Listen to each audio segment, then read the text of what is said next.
de uma nova aliança, não da letra, mas do Espírito, pois a letra mata, mas o Espírito vivifica. Você já foi capacitado para ser um ministro da nova aliança. O que é isso? Um ministro que vai apontar para Cristo, que vai apontar para a cruz de Cristo. Eu tenho tentado recrutar algumas pessoas para liderar as células que precisam de multiplicar e não tem líderes. E aí as pessoas falam assim: eu não tenho essa capacidade, pastor. Uns têm medo da responsabilidade, né? Outros não querem se comprometer, mas tem aqueles que querem, mas eles falam: eu não sou capacitado. O fulano é muito bom, inteligente, assim que eles falam, porque não entendeu que cada crente é um ministro. Quem capacita é o Espírito Santo, né? Nós preparamos, nós treinamos na teoria, mas lá na prática a pessoa vai aprender. Mas é porque a mentalidade ainda nossa às vezes não mudou. Nós precisamos entender que há uma restauração na igreja em célula do sacerdócio universal dos crentes. E isso foi responsável pela reforma protestante, onde a Bíblia voltou para a mão do povo, né? Onde o povo agora podia agir, onde o povo também podia orar, chegar a Deus.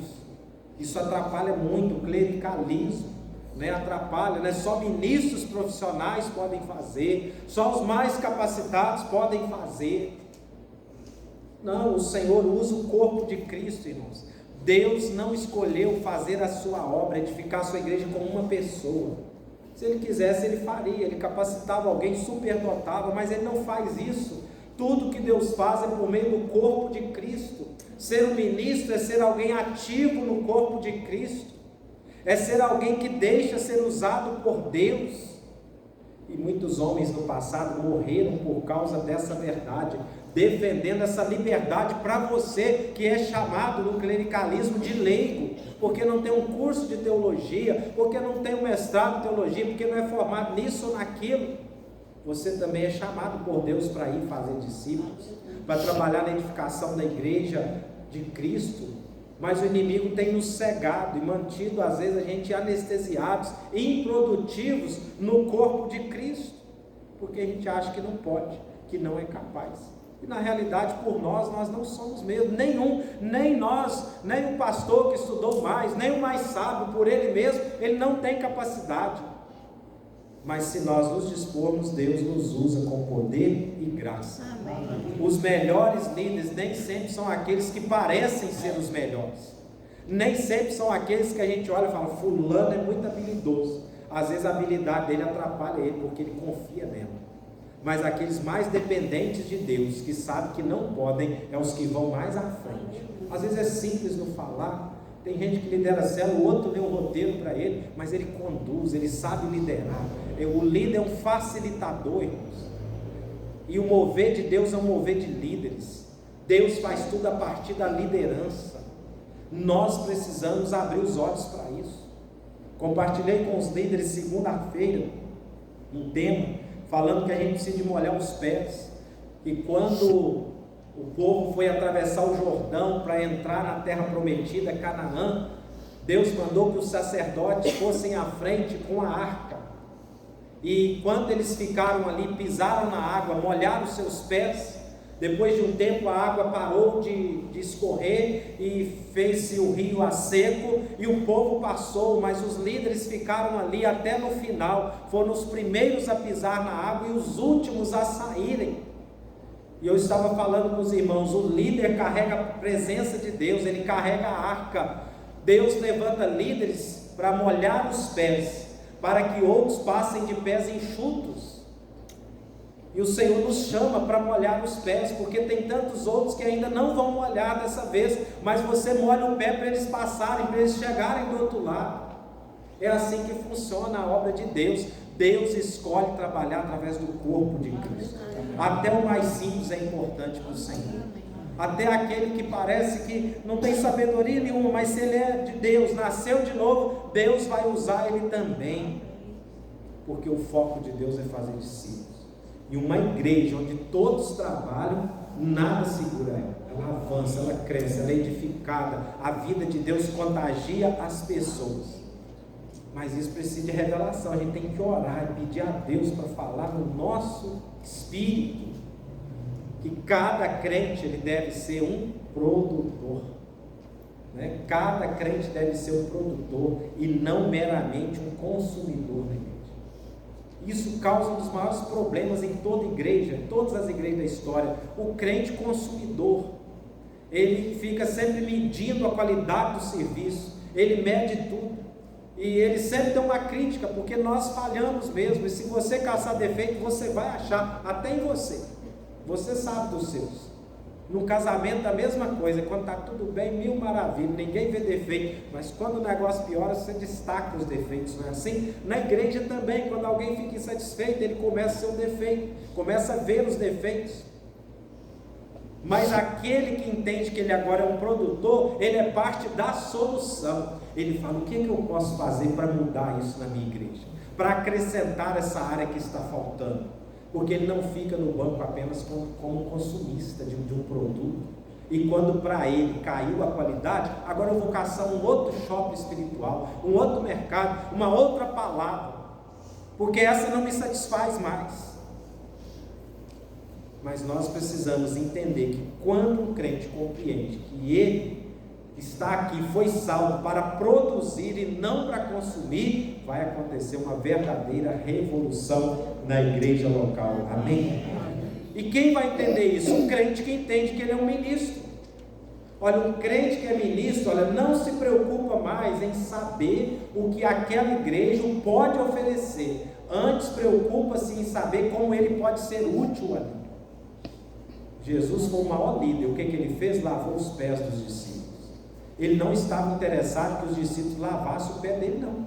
Ele falou: vou lavar o de vocês, agora vocês vão e façam o mesmo, né? O ministro, ele está para servir. A alegria dele é servir. Aqueles sacerdotes que molharam os pés na água do Jordão, eles tiveram alegria que eles puderam carregar a presença de Deus, a arca, ser instrumento de Deus. O maior privilégio que tem nessa vida, irmãos, é servir a Deus, porque Deus é o maior ser que existe, é o Criador de tudo, e nós somos pecadores insignificantes perto dele, mas Ele nos dá a oportunidade de servi-lo. É isso que nos move quando nós temos essa revelação. Então, nós precisamos viver esse valor. Cada crente é um ministro. Nós não vamos responsabilizar as pessoas, nem pelo nosso crescimento espiritual, porque nós sabemos que o Espírito Santo está em nós e Ele nos leva a crescer. Basta a gente relacionar com Ele. Estou naquela igreja, ninguém está me ajudando a crescer. Devemos ajudar sim, consolidar, treinar, mas o Senhor está em você. Você pode crescer em Cristo, só se envolver na vida da igreja. O ministro, ele tem disposição para dar socorro aos novos convertidos, aos necessitados, para ajudar as pessoas nas suas guerras, para orar. E o ministro, se ele tiver que mudar de cidade, ele sabe que ele representa a igreja onde ele for, e onde ele estiver, ele chegar e vai ser bênção. Cada crente é um ministro. O que significa isso? Você tem autoridade em nome de Jesus. Amém. Você pode orar em nome de Jesus. Você pode abençoar vidas em nome de Jesus. Você pode repreender as obras do diabo em nome de Jesus. Você pode pregar o evangelho em nome de Jesus. A igreja acontece assim, quando todos nós entendemos isso. Essa é uma igreja imparável. Mas o diabo, o que ele tem feito? Ele não impede a nossa conversão. Ele tenta, não consegue. Ele nos faz ficar satisfeitos com a salvação. E nós devemos ser gratos por ela todos os dias, mas saber que tem muitos morrendo, indo para o inferno, e nós precisamos resgatar eles. E só uma igreja de ministros vai resgatar essas pessoas. Amém? Vou parar por aqui, né? Já passou 5 minutos do nosso horário. Então nós precisamos, como igreja do Senhor, viver esse princípio de ministros. Nós precisamos entender que o prédio é um local de reunião, é um local de treinamento, mas que o prédio não é a igreja. A igreja somos nós que reunimos aqui. Onde a igreja reuniu, 2 ou 3 em nome de Jesus, ela vai acontecer. Ela é poderosa em nome de Jesus. Vamos orar. Pai, nos ajude a ter revelação dessas verdades, porque nós já sabemos, Pai, nós já ouvimos isso um dia, mas talvez ficou disperso. Mas nós precisamos, Pai, da revelação do Teu Espírito Santo, Senhor. Todos nós, Pai, porque todos nós ainda somos às vezes, ó Deus, voltados para o clericalismo muitas vezes. Nós sempre pensamos que tem aquele que tem mais intimidade com o Senhor, ou aquele que tem mais crédito com o Senhor, ó Pai, mas o nosso crédito está em Cristo, na obra de Cristo sobre as nossas vidas, ó Pai. É Cristo que merece todas as coisas. O Espírito que atua em um, atua em todos nós. Senhor, nos ajude como igreja a viver essa comunidade de fé, essa unidade, Senhor, uns aos outros, abençoando uns aos outros, amando uns aos outros, perdoando uns aos outros, servindo uns aos outros, através da grande congregação, mas através dos grupos pequenos, Senhor. Abra os nossos olhos para enxergar que a nossa célula é como um útero, Senhor, onde gera vidas, ó Pai, é como um lar, onde cuida dessas vidas, Senhor, onde leva elas a crescer, é como uma escola onde elas são treinadas, Pai, para romper como, ó Pai, cidadãos do reino dos céus nesta terra, Senhor. Senhor, esse é o desejo nosso como igreja, de avançar nesses valores, nesses princípios, Senhor. Nos leva a entender que santos somos nós, santificados pelo sangue de Jesus, ó Pai.